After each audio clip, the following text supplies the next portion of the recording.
തിരുവനന്തപുരം കിളിയൂരിലെ ജോസിനെ കൊലപ്പെടുത്തിയ കേസിൽ പോലീസിന്റെ മെല്ലെപ്പോക്ക്. കേസ് പ്രേക്ഷകർ ഓർമ്മിക്കുന്നുണ്ടാവും. നമ്മൾ ആഭിചാരക്രിയയാണോ എന്ന് സംശയിച്ചില്ലേ? മകൻ അച്ഛനെ കൊലപ്പെടുത്തി സിനിമാകാരനാകാൻ പോയി. ഒരുപാട് ബ്ലാക്ക് മാജിക്കിൻ്റെയൊക്കെ ചിത്രങ്ങൾ റൂമിലൊക്കെ ഉണ്ടായിരുന്നു. ആ കേസാണ്. ഈ ജോസിനെ കൊലപ്പെടുത്തിയ മകൻ പ്രജിനെ ഇതുവരെ പോലീസ് കസ്റ്റഡിയിലെടുത്ത് ചോദ്യം ചെയ്തിട്ടില്ല. കൊലപാതകം നടന്ന് 2 ആഴ്ച കഴിഞ്ഞിട്ടും പ്രതിയെ വീട്ടിലെത്തി തെളിവെടുപ്പും നടത്തിയിട്ടില്ല. പോലീസിന്റെ ഭാഗത്തു നിന്ന് വീഴ്ചയുണ്ടായാൽ മറ്റു വഴികൾ സ്വീകരിക്കുമെന്ന് കുടുംബം പറഞ്ഞു. പ്രതികരണമുണ്ട്, കേൾക്കാം.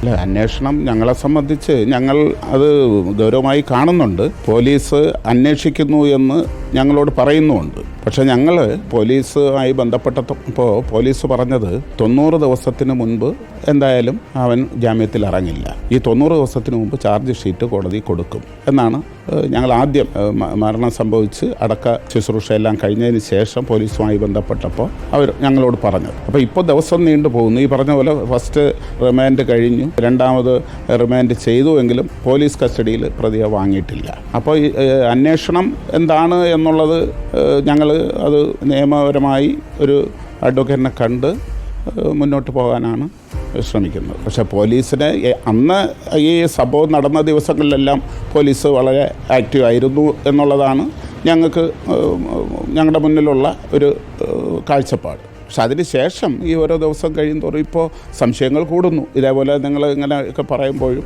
അതുപോലെ മറ്റ് നിയമ ഉപദേശം തേടുന്നവർ നമ്മളോട് സംസാരിക്കുമ്പോഴും നമുക്കിങ്ങനെ ഭയപ്പാട് തോന്നുന്നുണ്ട്.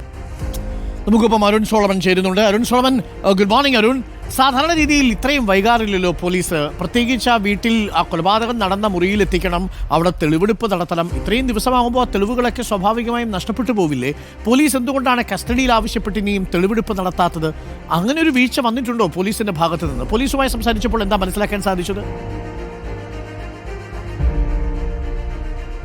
Arun, good morning. പ്രധാനമായിട്ടും ഈ വെള്ളറട കിളിയൂർ കേസിൽ ഗുരുതരമായിട്ടുള്ള വീഴ്ച തന്നെയാണ് വെള്ളറട പോലീസിന്റെ ഭാഗത്തു നിന്ന് ഉണ്ടായിരിക്കുന്നതെന്ന് നിസ്സംശയം തന്നെ പറയാം. കാരണം ഇന്നിപ്പോൾ ഈ ജോസിന്റെ കൊലപാതകം നടന്നിപ്പോൾ 17 ദിവസം പിന്നിട്ടിരിക്കുന്നു. 2ാമത്തെ റിമാൻഡിലേക്കാണ് പ്രതി കടന്നു പോയിരിക്കുന്നത്. പക്ഷേ ഈ നിമിഷം വരെയും പ്രതിയെ കസ്റ്റഡിയിലെടുക്കുകയോ ഈ കൊലപാതകം നടന്ന വീട്ടിൽ കൊണ്ടുവന്ന് കൃത്യമായിട്ട് തെളിവെടുപ്പ് നടത്തേണ്ട ഒരു ഉത്തരവാദിത്വം പോലീസിനുണ്ടായിരുന്നു. പക്ഷേ അത് ചെയ്തിട്ടില്ല എന്നുള്ളത് തന്നെയാണ് ഏറ്റവും വലിയ അനാസ്ഥ. പക്ഷേ എന്തുകൊണ്ടാണ് പോലീസ് ഇത്തരത്തിൽ ഒരു ഗുരുതരമായിട്ടുള്ള ഒരു വീഴ്ച സ്വാഭാവികമായി ഇങ്ങനെ സംഭവിക്കുന്നതല്ല, പക്ഷെ പോലീസിന്റെ ഭാഗത്തു നിന്ന് എന്തുകൊണ്ട് ഇങ്ങനെ സംഭവിച്ചു എന്നുള്ളത് ചോദിച്ചപ്പോൾ അവർ പറയുന്നത് കൃത്യമായിട്ട് കുറച്ച് കൂടുതൽ കാര്യങ്ങൾ വിശദമായിട്ട് അന്വേഷിച്ചതിന് ശേഷം മാത്രമേ പോലീസിന് കോടതിയിൽ ഇത് സംബന്ധിച്ചൊരു കസ്റ്റഡി അപേക്ഷ നൽകാൻ കഴിയുന്നത്. പക്ഷേ പോലീസ് കൃത്യമായിട്ട് ഈ കാര്യത്തിൽ കള്ളം പറയുന്നുണ്ട്. കാരണം കഴിഞ്ഞ ദിവസവും കുടുംബം പോലീസിനോട് ഈ വിവരം ചോദിച്ചപ്പോൾ പോലീസ് മറുപടി നൽകിയിരിക്കുന്നത് പ്രജിനെ നമ്മൾ കസ്റ്റഡിയിലെടുത്തു, കൊച്ചിയിൽ കൊണ്ടുപോയി തെളിവെടുപ്പ് നടത്തി എന്നുള്ളതാണ്. ഇതൊക്കെയും പോലീസ് പറയുന്നത് പച്ചക്കള്ളമാണെന്നുള്ളത് വ്യക്തമാണ്.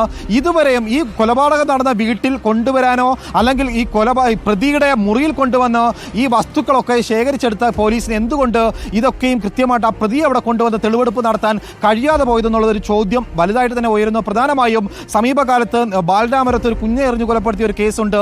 ഈ കേസ് അന്വേഷിക്കുന്ന ആൾ തന്നെയാണ് ഡിവൈഎസ്പി ഷാജിയുടെ നേതൃത്വത്തിലുള്ള സ്റ്റേഷൻ പരിധിയാണ് വെള്ളറട. പക്ഷേ ഷാജി ഈ നിമിഷം വരെയും ഈ വീട്ടിലോ അല്ലെങ്കിൽ കേസുമായി ബന്ധപ്പെട്ടോ അന്വേഷിക്കാനോ അമ്മയുടെ മൊഴിയെടുക്കാനോ അവിടെ വന്നിട്ടില്ല എന്നുള്ളത് ഗുരുതരമായിട്ടുള്ള ആരോപണം ഇന്നലെ ഷൈൻകുമാർ നമ്മളോട് പങ്കുവച്ചിട്ടുണ്ട്. പ്രധാനമായും എന്തുകൊണ്ട് ഒരു ഡിവൈഎസ്പി പോലും നാടിന് നടുക്കിയ ഒരു കൊലപാതകം, ആ കൊലപാതകവുമായി ബന്ധപ്പെട്ട് ഉത്തരവാദിത്തപ്പെട്ട റാങ്കുള്ള പോലീസുകാർ എന്തുകൊണ്ട് ഈ കേസുമായി ബന്ധപ്പെട്ട് മുന്നോട്ട് വരുന്നില്ല എന്നുള്ളത് വലിയ ആശങ്കയുണ്ട്. മറ്റൊന്ന്, അരുൺ, ഈ പ്രതി ഇനി പുറത്തിറങ്ങിയാൽ വലിയ പേടിയോടുകൂടിയാണ് കുടുംബം ഇപ്പോഴും കഴിയുന്നത്. ഇന്നലെ ജില്ലാ ലീഗൽ അതോറിറ്റിയുടെ ഒരു അഡ്വക്കേറ്റ് പ്രജിനെ കണ്ടു സംസാരിച്ചു. അപ്പോൾ പ്രജിൻ ഇപ്പോൾ അഡ്വക്കേറ്റ് ആയിട്ടുണ്ട് എന്നുള്ളത് കൂടി കുടുംബം അറിഞ്ഞിട്ടുണ്ട്. അത്തരത്തിൽ വലിയ ഭയപ്പാടോടുകൂടിയാണ് കഴിയുന്നത്. അതുകൊണ്ട് തന്നെ എത്രയും വേഗം പോലീസിന്റെ ഭാഗത്ത് നിന്ന് പ്രതിയെ കസ്റ്റഡിയിലെടുത്ത് ചോദ്യം ചെയ്യണം, തെളിവെടുപ്പ് നടത്തണം. അല്ലാത്ത പക്ഷം അവർ നിയമ നടപടിയുമായി മറ്റു നിയമ നടപടി സ്വീകരിക്കുമെന്നുള്ള കാര്യമാണ് കുടുംബം ഇപ്പോൾ റിപ്പോർട്ടിനോട് പങ്കുവച്ചിരിക്കുന്നത്. താങ്ക് യു അരുൺ സോളമനാണ് റിപ്പോർട്ട് ചെയ്തത്.